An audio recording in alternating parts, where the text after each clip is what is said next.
Hello everyone, my name is Asami Kihara. Thank you for giving me this opportunity today. I am so excited to be here in San Francisco. Today, I will be talking about what I did as an in-house designer to work smoothly with non-designers. However, I will present it all in Japanese. Hope you enjoy it.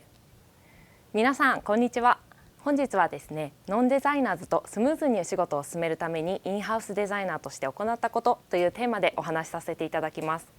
スライドは英語ですが、発表はすべて日本語で行います。今日のプレゼンテーションのアジェンダ、こんな感じです。最初にラクマと私について、その後日本のインハウスデザイナーの働き方、最後に Figma を使ってノンデザイナーズと仕事をする方法という順で進んでいこうかなと思っています。では最初に私のことについて少しお話しさせていただきます。改めまして木原あさみと申します。私は2019年の夏に楽天のラクマに入社しまして、今 UX デザイナーとして働いています。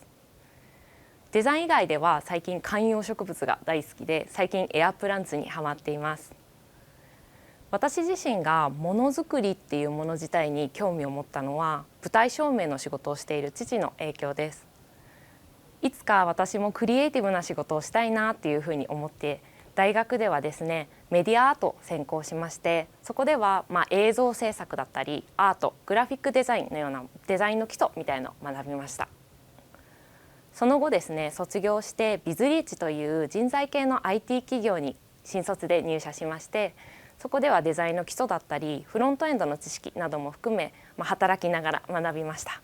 その後パペルックというビューティーテックのスタートアップに入社しまして、そこでは開発担当者のデザイナーは私一人だったので、全ての意思決定とか新しく自分自身で考えることとプレッシャーとか責任範囲がすごく増えて、働いている中でかなり多くのことを学びながら働きました。その後はですね、今楽天という会社のラクマで UX デザイナーとして働いています。ではここでラクマについて少しお話ししていこうかなというふうに思います。今の楽天ラクマっていうのは2019年に開始した日本初のフリーマーケットサービスフリルと、楽天が2014年に開始したラクマっていうのを統合した形で2018年に誕生しました。実はですね、最近サービスリニューアルをしまして、ロゴとか UI も変わっているので、ぜひ見てください。で今回ですね、結構海外からもいろんな方が見てくださっているので、ざっとラクマっていうもの自体がどういうものなのかっていうのをご説明させていただくと、ラクマはモバイルとブラウザの両方で利用できる日本ベースのフリーマーケットサービスです。例えばもう利用しなくなったカバンを買いたいなっていうふうに思ってくれる人に販売することができたり、一部の企業公式ショップからですね、新品の商品だったりハイブランドの中古品などを購入することもできます。現在楽天のラクマでは感染症対策の影響で、長いこと2年ほど在宅勤務が続いていたんですが、今はハイブリッドな働き方で、オフィスだったり、家から働いています。その影響もあって今は会議の方法はすべて Zoom で行っています。ではここからですね、日本のインハウスデザイナーの働き方っていうトピックで話していこうと思います。ちょっと日本のとはいえ、会社とかチームのサイズによって働き方って結構様々だと思うので、少し参考になればなというふうに思っているんですが、今見えている画面が、プロジェクトっていう単位で考えるとどういうふうに私たちが仕事をしているのかっていうのをちょっと可視化したものになります。ラクマの UX デザイナーとして私はそのプロジェクトっていうものに複数入りまして、多くの人と連携しながらお仕事を進めていくんですけれども、実際に今見えている画面の左から右に向かって進んでいくイメージです。簡単に5つのステップにしてみたので、ざっと今から説明させてください。最初はですね、キックオフミーティングみたいのがあったりします。ここではプロデューサー、俗に言うよく PM とか聞いたことあると思うんですけれども、そういう職種の方々がプロジェクトのキックオフミーティングのスタートでなぜこのプロジェクトをやるのか、これぐらいの範囲でどれぐらいのスケジュール感でしたいのかみたいなのを話し合いながら、関係者が集まってミーティングをしたりします。その後ですね、ステップ2として要件定義などのフェーズに細かく進んでいく場合もあるんですが、キックオフのタイミングで時々リサーチが必要だねみたいな判断があったりするんですね。でそういう時は UX リサーチのフェーズに進みます。でこの UX リサーチのフェーズではデザイナー UX デザイナーがリードしていく形になります。そこではアンケートとかユーザーインタビューによる情報収集をすることが多いんですけれども、定性と定量の調査でデータを圧縮しまして、で関係者の方々と共有して実装担当のエンジニアさんとかも含め工数とかスケジュールみたいのを考慮してどのような機能を優先していくかみたいなところを決定していく感じです。でステップ3の部分ですね、ここもデザイナーがメインで進めていく部分になってくるんですけれども、実際にこのデザインに入っていくフェーズというふうに考えていただければなと思うんですが、要件定義だったり優先順位付けみたいのが終わったタイミングで情報設計と言われる、ワイヤーフレームとかを作っていきますと。で実際にそれはただデザイナーが勝手に一人でやっていくわけではなく、複数の関係者の方々に確認を入れながら、どんどんデザインとかアップデートしていって UI デザインを完成させていくイメージです。でここでですね、私が個人的に好きなのがユーザビリティテストです。ユーザビリティテストっていうのはシナリオとタスクっていうのを作成しまして、プロトタイプ、見える画面ですねを利用しながらユーザーさんに見て触っていただきながら使い心地を確認するテストになります。私はこのテストをするときに、テストの結果をこのように可視化しまして、関係者の方々とスムーズに説明をできるようにしています。例えばですね、この表だとわざとちょっとタスク2のところ黄色くさせていただいてるんですけれども、ちょっと課題ありそうだなっていうふうに一目で分かりますよね。このようなユーザビリティテストをすることによって実装する前、リリースする前にそれらを修正することができるので、すごくやりがいを感じるテストだなというふうに感じています。はい、ではステップ4つ目ですね、開発、デザインが決まったとします。いよいよ開発のフェーズのスタートです。マークアップサーバーサイドアプリケーションのエンジニアさんと連携を取りながら実装を進めていきます。実装していただくのはエンジニアさんなんですけれども、デザイン通りに実装ができているかみたいなところを確認しながら一緒に細かい調整みたいのをしていくイメージです。はい、でここが最後、リリース前の最後が QA テストになります。ここではバグとか不具合みたいのが残っていないかみたいのを確認するんですけれども、ここまでザーという流れを話してきましたが、かなり簡単に聞こえて多くの関係者の方々と確認を取りながらたくさん時間をかけて進めていくのが、プロジェクトの流れです。ざーっと流れを説明してきましたが、皆さん少しイメージできましたでしょうか。ここで大事なのが UX デザイナーは、コミュニケーション能力が必要だなと思っていて、他の職種の方がどういう仕事をしているのかみたいなところを理解しながらいろいろお話ししていってプロジェクトを前に進めていくっていう感じのイメージです。さて、この全てのプロセスの中でもしかしたらUX デザイナーがリサーチの仕事もするんだっていうふうにちょっと驚かれた方もいるかもしれませんね。外資系で日本支社がある場合は専任の UX リサーチャーが社内にいることが多いんですけれども、日系企業で社内に UX リサーチャーがいるのはまだ珍しいなというふうに感じています。日本ではですね、マーケティングリサーチ文化を比較的広告代理店などを通じて昔からやっていることは多いんですけれども、サービスの利用状況のリサーチっていうのは UI/UX やプロダクトデザイナーが日常業務で行うことが一般的です。とはいえですね、そんな流れも少しずつ変わってきているなというふうに感じています。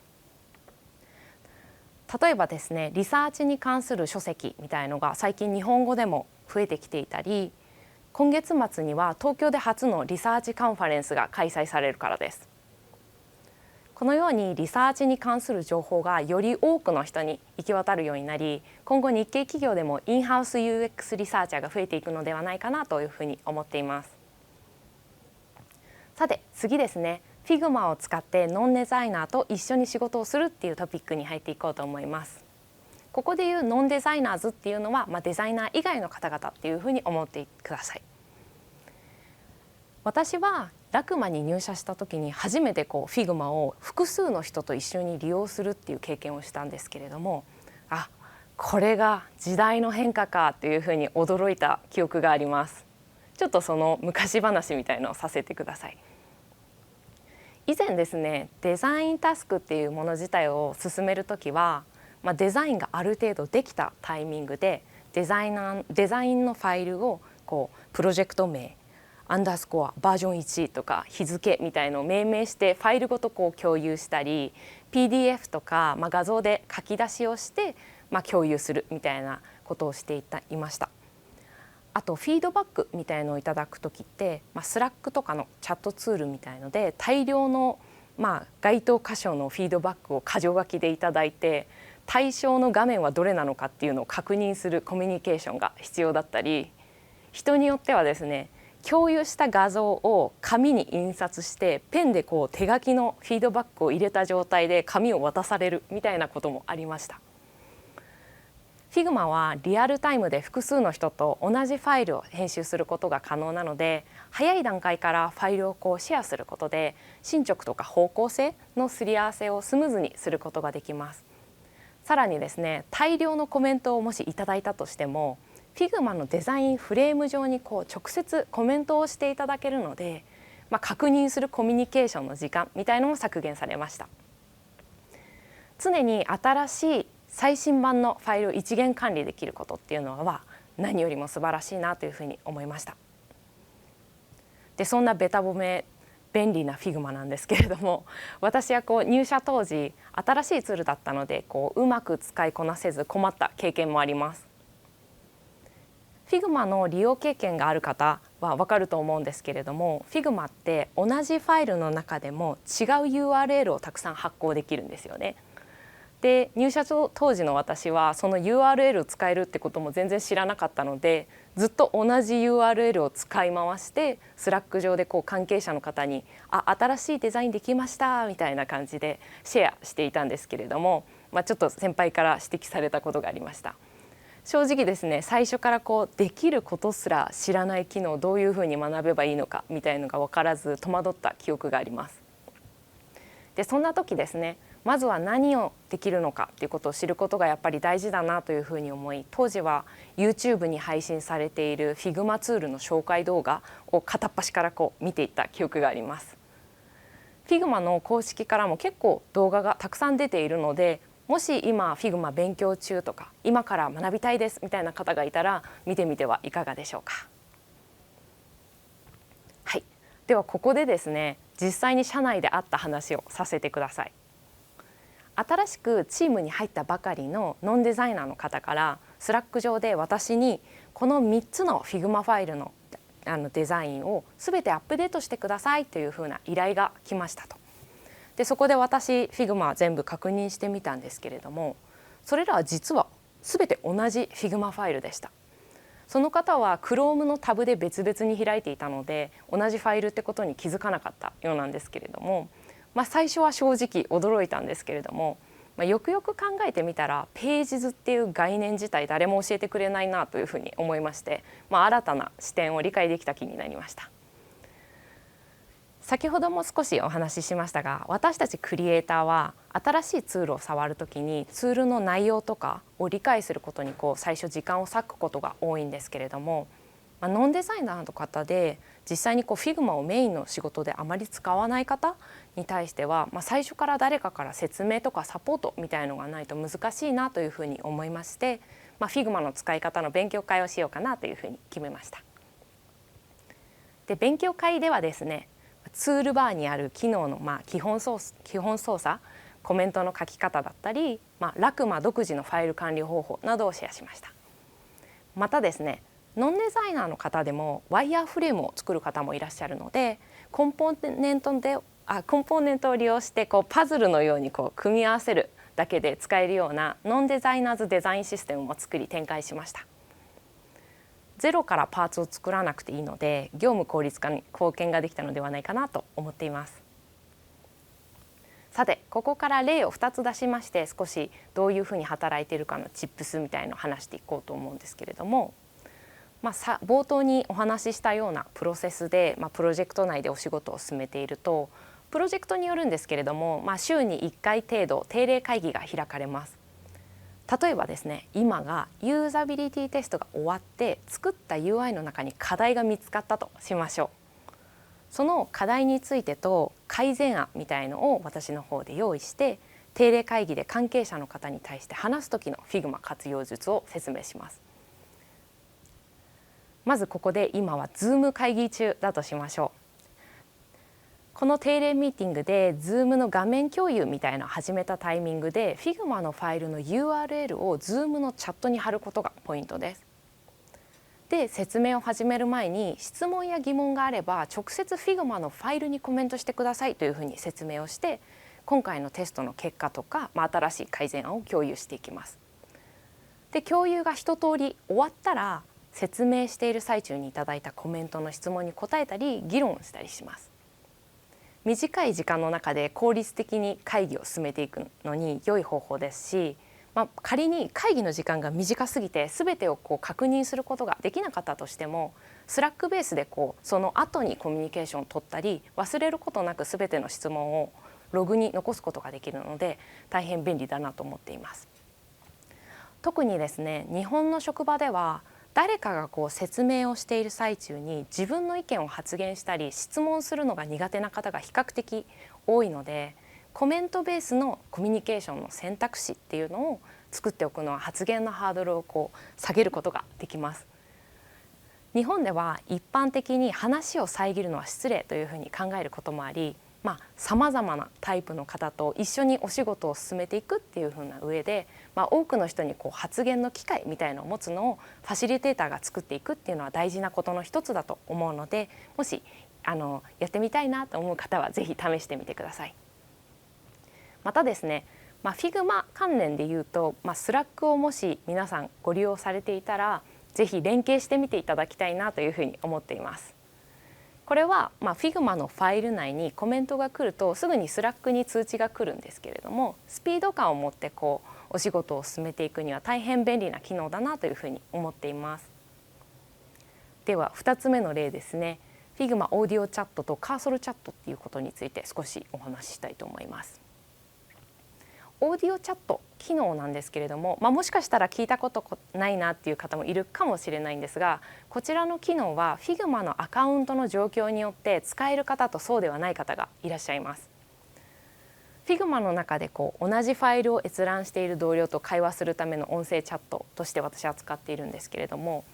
少しだけ話したいなみたいな時にわざわざ他のツールから声をかけて会議を設定する必要がないので大変便利だなというふうに感じています。あと2つ目がカーソルチャット機能ですね。これはファイルにアクセスできる全ての人が使える機能なんですけれども、スラッシュのキーボードを押していただくとショートカットキーで使えるチャットで同じファイルを見ている人にリアルタイムで一時的にメッセージを表示することができるのでかなり便利です。でこれらの機能はですね、だいたいデザインが完了した後にフロントの実装をマークアップエンジニアさんに実装していただくタイミングでよく利用しています。実際に実装をいただいている最中にエンジニアさんの方から出てきた懸念とか質問がある場合は Figma のファイルに直接コメントを書き込んでいただいているんですけれども、先ほどお勧めしていた Figma と Slack 私連携させているのですぐ通知が来ますと。でその通知が来たタイミングで Figma のファイルに私は移動しましてコメントに対して回答するようにしているんですが、その時ですねやはりテキストベースだけではなくて口頭で話した方がいいなというふうに判断する場合もあるので、そういう時は Figma の画面右上にある相手のアイコン、相手が見ている位置に移動できるんですけれどもアイコンを押してオブザービング機能を使って実際にその人がカーソルが動いているのかどうかみたいのを確認してカーソルチャットで今少し話せませんか、5分くださいみたいな感じでコミュニケーションを取りながら、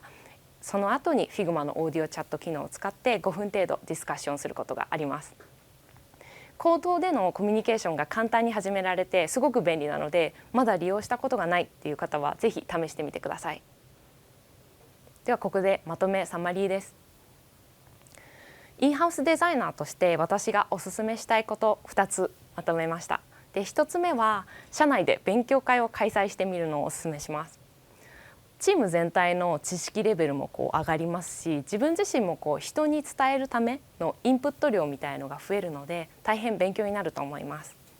またですね、勉強会をきっかけに他の職種の方と話すきっかけができたりするので、ぜひやってみてください。